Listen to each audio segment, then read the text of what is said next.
This is the Asahi Pentax-M 50mm f2 lens. It was manufactured between 1979 and 1985, which means it's a beautiful little vintage piece. This one was one of the earlier versions. There were at least two versions.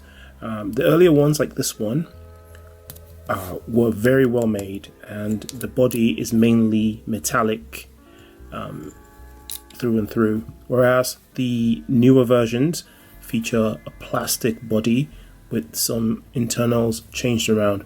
The coating is SMC, as it suggests in the name, and it consists of 5 elements in 5 groups, and it's well renowned for being relatively sharp, and I can attest to that.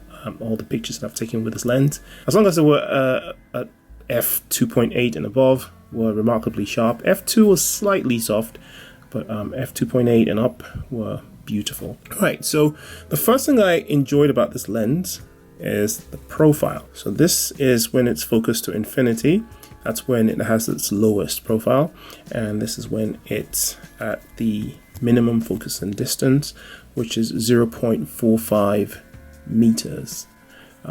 You have the distance scale there, which shows you focus and distances in feet and meters. And because it shows you also relative to the aperture, it means you can use this lens for zone focusing. I hardly ever use zone focusing. I just basically look through the viewfinder, especially because this lens goes on an SLR.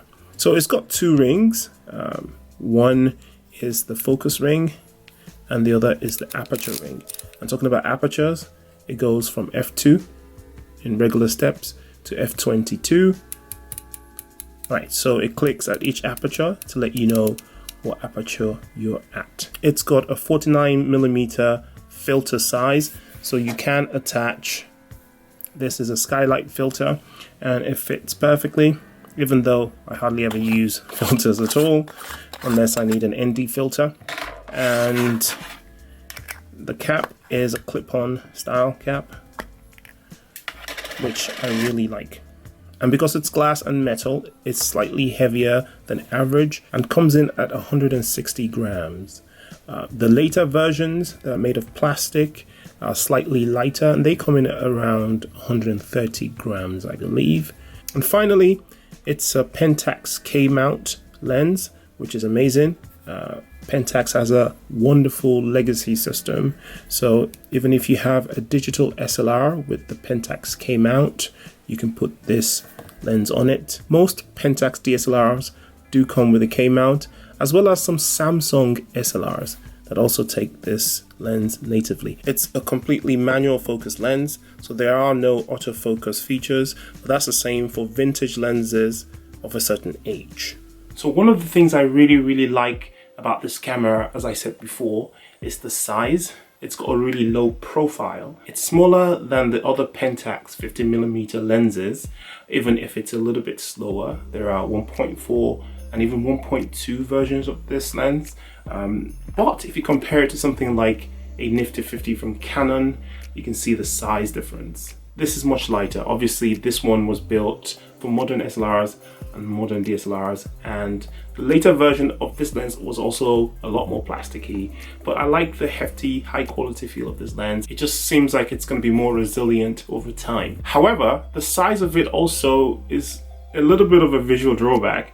What I mean is, I find it a little bit small when paired with an SLR, especially a big modern SLR. It just seems a little bit small and out of place to focus with a little lens like this. Talking of which, I paired it up with a pretty modern, relatively large SLR from Pentax. This is the Pentax SF7.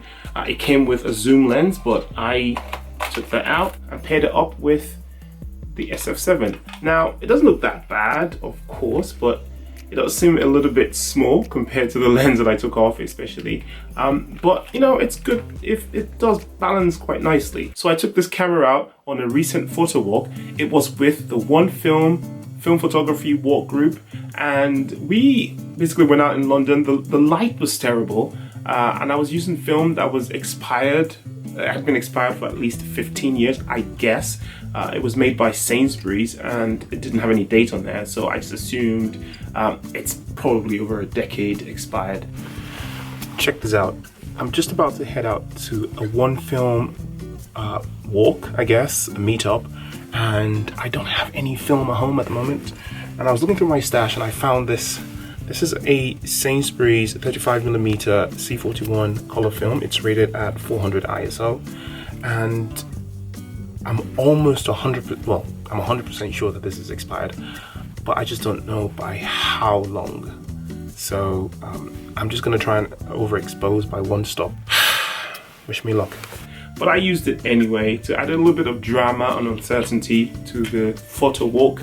And I don't know if you're familiar with it, I've done a video about it before. What the group does is we get together sometimes and we shoot one film roll, preferably C41, so we can have it developed same day. It's raining. So everything is going wrong. It's raining, bad light. It's the first time I'm using the camera. It's the first time I'm using that lens on that camera, and it's the first time that I am using my prop. Also, I don't know how expired the film is, so we shall see. When we have the results printed, each person picks what they think is their 3 best photographs, and they're entered into a competition. And the competition is voted by everyone, and it's done semi-anonymously and very openly and fairly. And it's a first place, a second place, and a third place winner, winning different things. How does it feel to have all rubbish photos, mate? Well, I don't know. Obviously, you really would be able to tell that to me about that. Yes, I messed that one up. I have never won this competition, by the way, because I'm always surrounded by extremely talented photographers, and obviously it was the same on the day.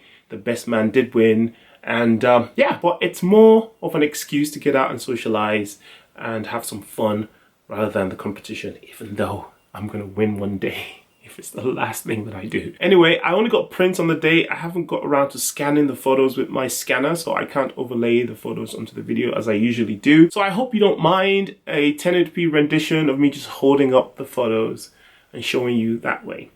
That's today's video. I hope you've enjoyed the lens review. If you have, make sure you subscribe if you're not. And of course, a review of this camera is coming very soon, so stay tuned. I'm out. Keep yourself